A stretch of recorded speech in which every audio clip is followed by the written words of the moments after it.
Structurally, our library is sound. Conceptually, it is illogical for today's learner. We need and want our library to serve as the heart of this learning community and itself become a space for vital connection and work. A space for our community of students, faculty, and staff to work and learn together in a collaborative, more contemporary environment. We are doing this not just to build a building, but to support an idea. Ladies and gentlemen, I'm very excited to make the first public announcement right now that earlier this month,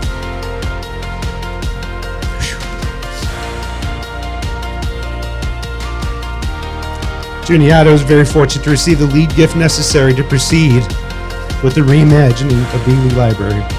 Tim and Kathy Statton, you have taken our breath away with your cash gift of $3 million to make this a reality.